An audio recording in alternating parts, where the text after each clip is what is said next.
બનાસકાંઠામાં હાલ એસપી તરીકે અક્ષયરાજ મકવાણા ફરજ બજાવી રહ્યા છે, પરંતુ તેમને બદલવાની માંગ ઉઠી છે।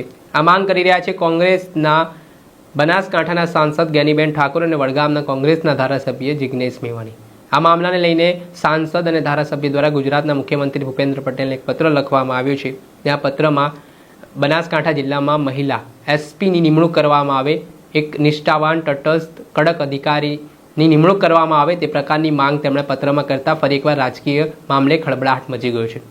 એ ઘટના કોઈનાથી છુપી નથી કે અવારનવાર જ્ઞાનીબેન ઠાકોર જ્યારે ધારાસભ્ય હતા વાવના ત્યારે અને બનાસકાંઠાના એસપી અક્ષયરાજ મકવાણા વચ્ચે તૂતુ મેમેના દ્રશ્યો સામે આવી ચૂક્યા છે। ઘર્ષણની સ્થિતિનું પણ ભૂતકાળમાં નિર્માણ થઈ ચૂક્યું છે, પરંતુ બનાસકાંઠા પોલીસની કામગીરી સામે સવાલો ઉઠાવી રહ્યા છે કોંગ્રેસના સાંસદ અને ધારાસભ્ય।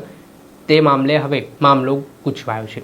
આ મામલાને લઈને સાંસદ જ્ઞાનીબેન ઠાકોર અને ધારાસભ્ય જિગ્નેશ મેવાણીએ પત્રમાં લખ્યું છે કે બનાસકાંઠો જિલ્લો રાજસ્થાન અને મધ્યપ્રદેશની બોર્ડરનો જિલ્લો છે। એના બોર્ડ મારફતે કરોડો રૂપિયાનો દારૂ ગુજરાતમાં ઠલવાય છે, જેની ખરાબ અસર દારૂના દૂષણના કારણે હજારો યુવાનો મૃત્યુ પામી રહ્યા છે, મહિલાઓ નાની વયે વિધવા થઈ રહી છે, બાળકો અનાથ થઈ રહ્યા છે, પરિવારો વિખેરાઈ રહ્યું છે।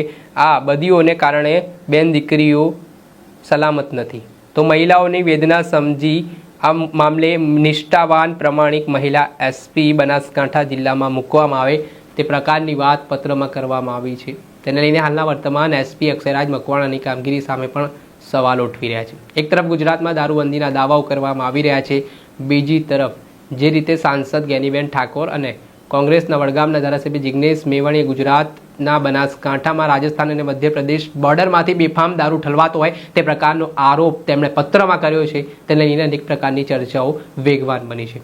ત્યારે જોવાનું રહ્યું કે કોંગ્રેસના સાંસદ અને ધારાસભ્યની માંગને લઈને મુખ્યમંત્રી ભૂપેન્દ્ર પટેલ આગામી સમયમાં શું નિર્ણયો લે છે। દર્શક મિત્રો, એનકમ પ્રેસ ન્યૂઝને આપ લાઇક કરો, સબસ્ક્રાઇબ કરો અને શેર કરવાનું ભૂલતા નહીં।